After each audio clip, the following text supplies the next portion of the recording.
ආයුබෝවන් සියලු දෙනාම ආදරෙන් පිළිගන්නවා සඳුනිල් ඇස්ට්‍රොලොජි YouTube නාලිකාවට. මම මගේ නාලිකාවෙන් ලග්න 12 ගැන කතා කරන වීඩියෝ සීරීස් එකක් පටන් ගත්තා. මම මේ වීඩියෝ සීරීස් එකේ මේෂ ලග්නය ගැන සහ වෘෂභ ලග්නය ගැන මීට කලින් කතා කරා. ඒ සම්බන්ධයෙන් වීඩියෝස් ඉදිරිපත් කරා.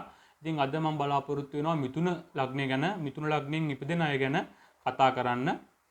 එතකොට අර කලින් වීඩියෝ දෙකේ විදියම තමයි කවුරු හරි කෙනෙක් ඉපදෙන වෙලාවට නැගිනිර ස්ථිතිජයෙන් මතුවෙමින් තිබුණු රාශිය මිථුන රාශිය බවට පත් වුණොත් එයාගේ ලග්නය බවට මිථුන ලග්නය පත් වෙනවා.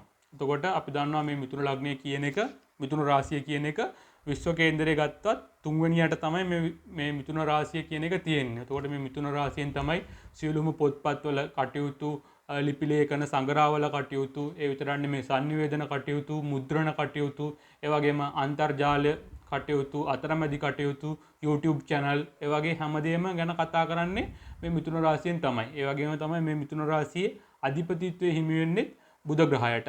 එතකොට බුධ ග්‍රහය කියන්නේ අපි දන්නවා බුධ ග්‍රහයව හඳුන්වන්නේ සෞරග්‍රහ මණ්ඩලයේ ලේඛක විදියට. ඔය පොත්පත්වල වැඩ කටයුතු, සියලුම සංනිවේදන කටයුතු, ඒ වගේ දේවල් වලට කාරකත්වයේ හිමි වෙන ග්‍රහය බවට පත් වෙන්නේ බුධ ග්‍රහය. එතකොට මේ මිථුන ලග්නයෙන් ඉපදෙන අය ප්‍රධාන වශයෙන්ම මිථුන ලග්නයේ ලග්නාධිපති බවට පත් වෙන බුධ ග්‍රහයාගේ පාලනයට නතු වීමක් නිතින්ම සිද්ධ වෙනවා. ඒ වගේම ඒගොල්ලෝ මිථුන ලග්නයෙන් ඉපදෙන අය මිථුන රාශිය තුල තියෙන නැකත් කලාප වලට බෙදුනහම ඒ නැකත් කලාප වල අධිපතින්ගේ පාලනයට යටත් වීම සිද්ධ වෙනවා. එතකොට අපි බලමු කොහොමද මේ මිථුන රාශිය තුල තියෙන නැකත් කලාප අපි හඳුනගන්නේ කියන එක. කවුරු හරි කෙනෙක් මිථුන ලග්නයෙන් ඉපදිලා එයා තුලා වෘශ්චික කියන නවාංශක දෙකෙන් එක නවාංශකයක ඉපදිලා තියෙනවා නම් එයා අයිති වෙන්නේ මිථුන රාශිය තුල තියෙන කුජගේ නැකත් කලාපයට. ඒ වගේම කවුරු හරි කෙනෙක් මිථුන ලග්නයෙන් ඉපදිලා එයා ධනු, මකර, කුම්භ, මීන කියන නවාංශකයක ඉපදිලා ඉන්නවා නම් එයා අයිති වෙන්නේ අර මේෂ ලග්නය තුල තියෙන රාහුට අයිති නැකත් කලාපයට.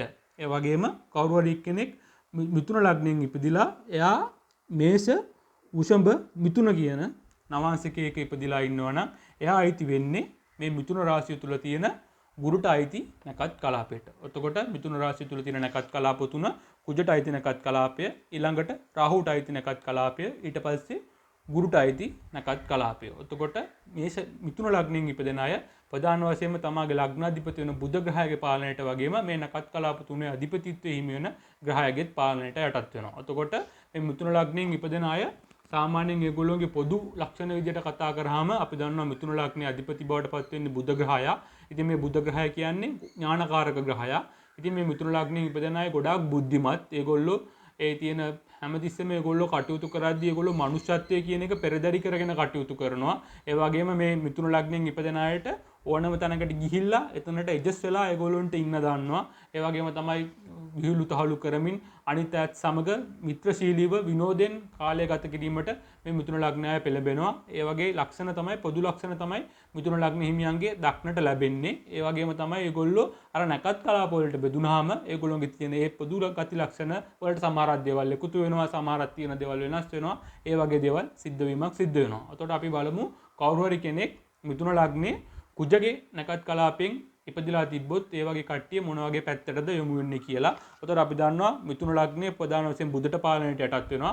කුජගේ නැකත් කලාපේ පාලනය කරන්නේ කුජ. එතකොට මේ බුද්ධ කුජ කියන ප්‍රධාන ග්‍රහයන් දෙදෙනාගෙන් තමයි මිථුන ලග්නයේ කුජගේ නැකත් කලාපෙන් ඉපදිච්ච අය පාලනය වීම සිද්ධ වෙන්නේ. එතකොට අපි දන්නවා මේ මිථුන ලග්නයේ කුජගේ නැකත් කලාපෙන් ඉපදෙන කට්ටිය ගොඩාක් උපක්‍රමශීලී. එතකොට මම ඉස්සෙල්ලා සඳහන් කරා මේ බුධ කියන්නේ ඥානකාරක ග්‍රහයා. එතකොට කුජ ග්‍රහයා විසින් අර බුධක තියෙන ඥානය ඕනෑම කටයුත්තක් උපක්‍රමශීලී ආකාරයට කරගන්න උත්සාහ කරලා එතනට ඒ ජන්මියාව පෙළඹීමක් සිද්ධ කරනවා. අපි හිතමු ඕනෑම බැරෑරුම් වැඩක්, ඕනෑම අසීරු වැඩක් කියලා තමන්ගේ ඥානයෙන් සියුම් ඥානයේ කටයුතු වලට යොමු කළා ඒක කොහොම හරි සාර්ථක කරගැනීමේ හැකියාව ජන්මියාට ලබා දීමක් සිද්ධ කරනවා.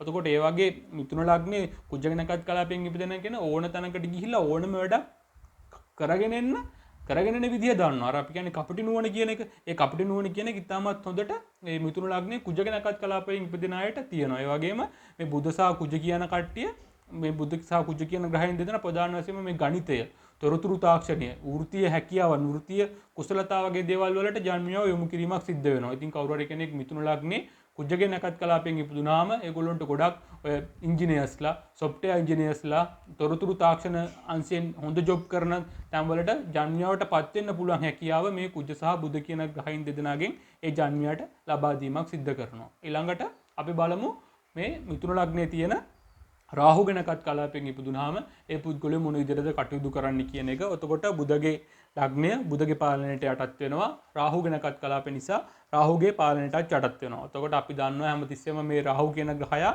අනිත් ග්‍රහයන් ගමන් කරන අතරට නෙමෙයි අනිත් අතර ගමන් කිරීම සිද්ධ කරන්නේ. ඉතින් එතකොට අර බුධගේ තියෙන ඥානය රාහු ග්‍රහයා විසින් වෙනස් ආකාරයට කටයුතු කිරීමට ලක්කිරීමක් කරනවා. එතනදී විශේෂයෙන්ම බුධ ග්‍රහය ජන්මපත්‍රයේ බලවත් නම් රාහු ග්‍රහය ජන්මපත්‍රයේ ඉතාමත් හොඳ ආකාරයට පිහිටලා ඉන්නවා නම් ඒගොල්ලෝ ගොඩක්ම සාම්ප්‍රදායික අතික්‍රමණය කරන වැඩ නව නිපැවුම් හඳුන්වා දීමක් ඒ தත්ත්වයට කටයුතු කිරීමක් සිද්ධ කරනවා. නමුත් බුධ ග්‍රහය ජන්මපත්‍රයේ පීඩා වෙලා රාහු ග්‍රහය ජන්මපත්‍රයේ පීඩා වෙලා හිටියොත් අර බුධගේ තියෙන ඥානය රාහු ග්‍රහය විසින් වැරදි කටයුතු කිරීමට යොමු කරනවා. ඉතින් ඒක ජන්මපත්‍රයත් එක්කම අපි තීරණය කරන්න ඕනේ කොහොමද මේ හැසිරීම කියන එක අපි කොහොමද එතන තේරුම් ගන්න ඕනේ කියලා. කොහොමත් රාහු ග්‍රහය යම් කිසි තැනකට සම්බන්ධ වෙනවා කියන්නේ එතන විකෘතියක් ඇති කිරීමක් රාහු ග්‍රහය විසින් සිද්ධ කරනවා. ඒ වගේම තමයි තියෙන සම්ප්‍රදාය බෙදීමක් රාහු ග්‍රහය විසින් සිද්ධ කරනවා. මේ රාහු ග්‍රහයට බුධගේ තියෙන ඥානයත් එක්ක තුනම ඥාන ශක්තියත් ආවම ඒක අර හොඳ විදියට තිබ්බොත් හොඳ පැත්තෙන් ඉදිරියට යනවා වගේම ඒ ග්‍රහයන් පීඩා වෙලා තිබ්බොත් නරක පැත්තෙන් ඒ ඥානීය බුධගේ තියෙන හැකියාවන් රාහු ග්‍රහය විසින් සියලුම නරක කටයුතු කිරීම සඳහා යොමු කරනවා. ඉතින් එහෙම ඉපදලා තියෙන ජන්මියෝ ඉන්නවා නම් ඒ දේවල් පිළිබඳ සැලකිලිමත් වෙලා කටයුතු කරන්න. හරි හොඳ ආකාරයට බුධ සහ රාහු බලවත් විදියට ජන්මපත්‍රය පිටලා තිබ්බොත් ඒගොල්ලෝ නව නිපැයුම් හොයන හොඳ උගත් නව දේවල් කරන කට්ටිය බවට පත්වීමක් සිද්ධ වෙනවා. ඊළඟට මට කතා කරන්න තියෙන්නේ මිථුන රාශිය තුල තියෙන ගුරු ගැනකත් කලාපය. එතකොට අපි ඒක කියද්දිම දන්නවා බුද්ධ කියන්නේ ඥානකාරක ග්‍රහයා. එතකොට ගුරු කියන්නේ ප්‍රඥාකාරක ග්‍රහයා. එතකොට කවුරු හරි කෙනෙක් මිථුන ලග්නයේ ගුරු ගැනකත් කලාපයෙන් ඉපදෙනවා නම් එයා උපදාන වශයෙන් ඒ ජන්මියා උපදාන වශයෙන් පාලනය කරන්නේ බුද්ධ සහ ගුරු කියන ග්‍රහයින්. එතකොට ඒගොල්ලන්ට විශේෂයෙන් මෙහෙම ඉපදෙන ළමයිට අධ්‍යාපන කටයුතු ඉතාමත් සාර්ථක විදිහට කරගෙන යන්න පුළුවන්. ඒගොල්ලෝ උසස් අධ්‍යාපන වලින් ජයග්‍රහණ ලබනවා. විශ්වවිද්‍යාල ප්‍රවේශය වුණත් ඒගොල්ලන්ට ලබා ගන්න පුළුවන්. හැබැයි මේ දේවල් මේ ආකාරයට ක්‍රියාත්මක වෙන්න නම් මේ බුද්ධ සහ ගුරු කියන ග්‍රහයින් ජන්මපත්‍රයේ හොඳ ආකාරයට පිහිටලා තියෙන්න ඕනේ. මේ ග්‍රහයින් ජන්මපත්‍රය තුල පීඩා වෙලා තිබුණොත් පාප දෘෂ්ටි ලැබලා පාප ග්‍රහයින් සමග සංයෝග වෙලා පීඩාවට ලක් වෙලා තිබ්බොත් මේ විදිහට කටයුතු සිද්ධ කිරීමක් වෙන්නේ නැහැ. මේ හැම ලග්නෙටම මම මේ සඳහන් කරන හැම එකටම මේ කියන ප්‍රතිඵලය ඒ විදිහට වෙන්න නම් ඒ ග්‍රහයින් ජන්මපත්‍රය තුල පීඩාවට නොවී සිටීමත් අනිවාර්ය වැදගත් වෙනවා. මම මේ කියන්නේ පොදු ලක්ෂණ පොදු පලාපලයක් විදිහට තමයි මම මේ ටික කියාගෙන යන්නේ. ඉතින් කවුරු හරි කෙනෙක් බුධගේ ගුරු ගැනකත් කලාපයෙන් කියන්නේ මිථුන ලග්නයේ තියෙන ගුරු ගැනකත් කලාපයෙන් ඉපදුනහම එයාට ඥානය සහ ප්‍රඥාව කියන එක දෙකම ඒගොල්ලන්ට ලැබෙනවා. ඉතින් අධ්‍යාපන ළමයට ඉගෙන ගන්න ළමයට ඒ විදිහට හිටියොත් එහෙම ඒගොල්ලෝ අධ්‍යාපන කටයුතු සාර්ථක කරගන්නවා. වෙන කෙනෙක්ට උනත් ඥානය සහ ප්‍රඥාව කියන දෙකම තියෙනවා. ඉතින් දුර දිග හිතලා මලලා හොඳ විදිහට වැඩ කටයුතු කරලා තමාගේ කටයුතු සාර්ථක කර ගැනීමේ හැකියාවක් ඒ පුද්ගලයන්ට නිතින්ම ලැබෙනවා. එතකොට මිථුන ලග්නයේ ඉපදිච්ච අයට අර මම මුලින්ම සඳහන් කරපු විදිහට පොදුවේ තියෙන ගති ලක්ෂණ වලට අමතරව Taman ඉපදිලා තියෙන නැකත් කලාපෙත් අනුව ඒ නැකත් කලාප අධිපතියගේ තුත් නැකත් කලාප අධිපතියගෙන් වෙන බලපෑමත් එක්ක මේ මිථුන ලග්නයේ ඉපදෙන හැමෝම එකිනෙකට එකක් වෙනස් විදියට කටයුතු කරන්න පෙළඹෙනවා. ඉතින් ඔබගේ පවුලේ හරි කවුරු හරි කෙනෙක් ඉන්නවා නම් ඔබ මිථුන ලග්නයේ නම් බලන්න මොකද්ද නවාංශකේ මොකද්ද නැකත් කලාපේ මේ කියන දේවල් ඔබට කොච්චර අන්තරට ගැලපෙනවද කියන එක බලන්න. ඉතින් අපි ඊළඟට කටක ලග්නය ගැන කතා කරමු. කටක ලග්නයේ ඉපදිච්ච අය මොන වගේද කියන එක ගැන අපි ඊළඟ වීඩියෝ එකෙන් කතා කරමු. ඉතින් මගේ මේ වීඩියෝ එක නරඹපු ඔබ සියලු දෙනාටම බොහොම ස්තුතියි. ත්වන් සරණයි.